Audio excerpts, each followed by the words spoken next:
Cast. हाय दोस्तों, हाजिर हूँ आपके सामने एक नई हॉरर स्टोरी के साथ। अगर आप हमारे चैनल पर नए हैं तो हमारे चैनल को सब्सक्राइब एंड बेल आइकन पर क्लिक करना ना भूलें ताकि आने वाली कहानियों की नोटिफिकेशन आपको मिलती रहे। तो बिना किसी देरी के शुरू करते हैं आज की story cast. Doctor D'Souza city hospital के एकमात्र पोस्टमार्टम स्पेशलिस्ट आज की रात एक न्यू डेड बॉडी पोस्टमार्टम के लिए उनके पास आई थी।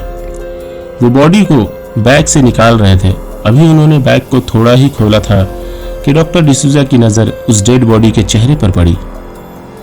ओह my God, how beautiful you are. वो धीरे धीरे बैग की चैन खोल रहे थे और अब उस डेड बॉडी के चेहरे के साथ साथ डेड बॉडी की पूरी बॉडी डॉक्टर डिसूजा के सामने पड़ी हुई थी। What happened to you, beautiful? Doctor D'Souza ने डेड बॉडी की तरफ देखते हुए मन ही मन कहा। यूं तो डॉक्टर डिसूजा ने अपने 10 साल के करियर में ना जाने कितने डेड बॉडीज का पोस्टमार्टम किया था, पर आज जो डेड बॉडी आई थी उसकी बात अलग थी। आज एक यंग लड़की की डेड बॉडी आई थी जो दिखने में निहायत ही खूबसूरत थी।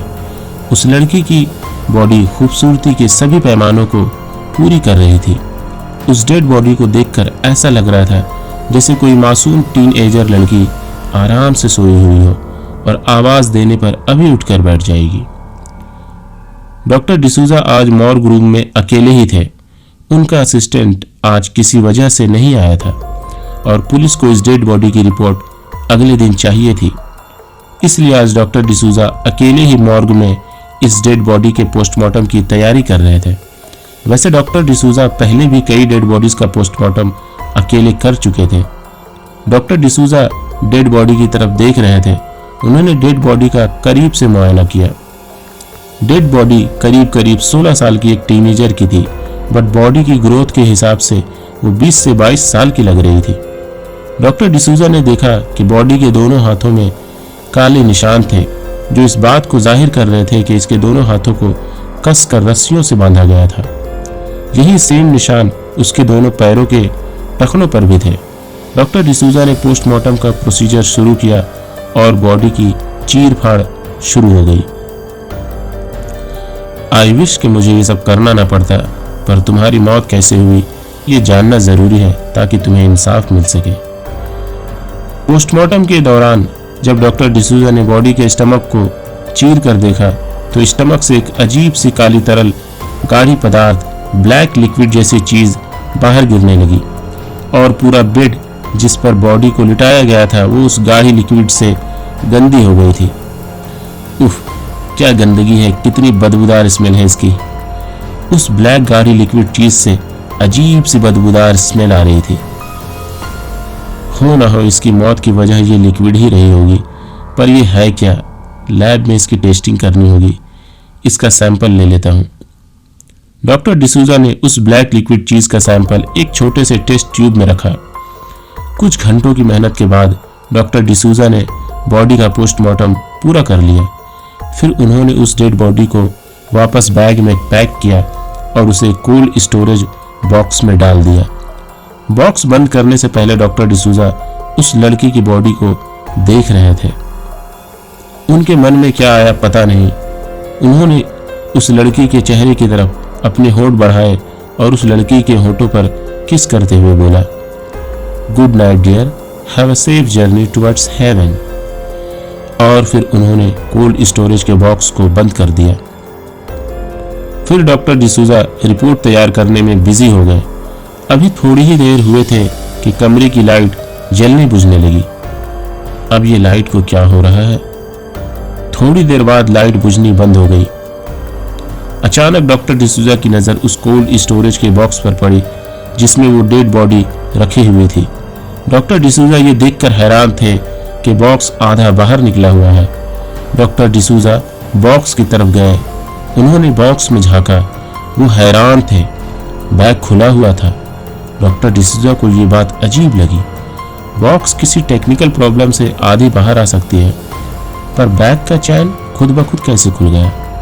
उन्होंने अपना हाथ बढ़ाया उस बैग को बंद करने के लिए ताकि बॉडी को वापस बैग में बंद करके कोल्ड स्टोरेज को बॉक्स को वापस लॉक कर सके। पर जैसे ही उन्होंने अपना हाथ बढ़ाया, डेड बॉडी ने अपनी आंखें खोल दी।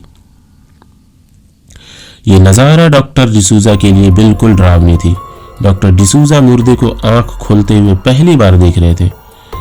डॉक्टर डिसूजा उस बॉडी की आंख खुली देखकर पीछे आ गए। तभी उस डेड बॉडी में हरकत होने लगी। वो डेड बॉडी धीरे धीरे बाहर निकलने लगी। डॉक्टर डिसूजा ने पोस्टमार्टम करते वक्त उस लड़की की बॉडी में जो स्टिचेस लगाए थे उससे खून भी टपक रहा था और बॉडी के स्टमक के स्टिचेस से वो ब्लैक लिक्विड भी बाहर टपक रही थी। डॉक्टर डिसूजा ये सब देखकर जमीन पर गिर पड़े। वो डेड बॉडी ठीक डॉक्टर डिसूजा के सामने आकर खड़ी हो गई, जो किसी ज़ॉम्बी की तरह दिख रही थी।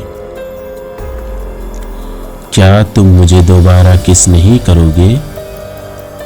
ये कहते हुए उस लड़की ने डॉक्टर डिसूजा के होठों पर अपने होठ लगाकर उसे जबरदस्ती किस करने लगी और अपने मुंह से वो ब्लैक लिक्विड उल्टी की तरह डॉक्टर डिसूजा के मुंह में उड़ेलने लगी। डॉक्टर डिसूजा की आंखें फैलती चली गई और जब तक उस लड़की ने डॉक्टर डिसूजा को छोड़ा तब तक डॉक्टर डिसूजा की मौत हो चुकी थी। मैं आ रही हूं अपना बदला लेने तुम लोगों से, ये कहते हुए वो लड़की मॉर्ग यानी मुर्दे घर का दरवाजा खोलती है और बाहर निकल जाती है। इधर डॉक्टर डिसूजा मर चुके थे।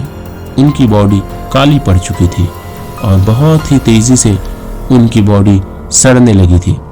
उनकी बॉडी से ब्लैक लिक्विड जैसी चीज बह रही थी। ऐसा लग रहा था जैसे डॉक्टर डिसूजा की बॉडी गल रही थी, पर इतनी तेजी से कैसे? सुबह को सफाई कर्मचारी जब हॉस्पिटल आया तो उसने अजीब सी बात नोटिस की।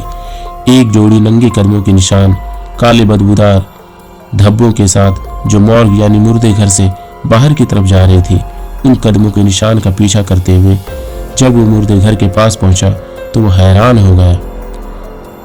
मॉर्ग का दरवाजा खुला हुआ था। अंदर का माहौल काफी डरावना था। कमरे के अंदर काले रंग का कीचड़ पड़ा हुआ था जिससे बहुत ही बदबू आ रही थी।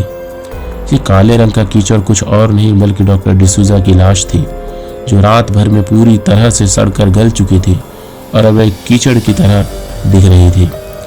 उसके अगले दिन एक दो जगह से ऐसे ही कीचड़ के मिलने की खबर कुछ न्यूज़पेपर पर आई थी, पर यह काले रंग की बदबूदार कीचड़ असल में सड़ी गली लाश थी। ये बात किसी को पता ना थी। शायद उस लड़की ने अपना बदला ले लिया था। आखिर कौन थी वो रहस्यमयी लड़की? वो किस तरह के बदले की बात कह रही थी? उस लड़की की मौत कैसे हुई थी और फिर वो दोबारा इस भयानक रूप में कैसे जिंदा हो गई? उस दिन के बाद से उस डॉक्टर को किसी ने नहीं देखा। किसी को पता नहीं चला कि रात को उस मॉर्ग यानी मुर्दे घर में क्या हुआ था। आखिर क्या था ये राज? दोस्तों, कहानी आपको कैसी लगी नीचे कमेंट करके हमें जरूर बताइए। कहानी आपको पसंद आई है तो लाइक बटन जरूर दबाएं। हम आपके लिए ऐसे ही कहानियां लाते रहेंगे। तो मिलते हैं हम एक नई कहानी के साथ। मैं हूं आपका दोस्त और होस्ट सोल राग। थैंक यू दोस्तों।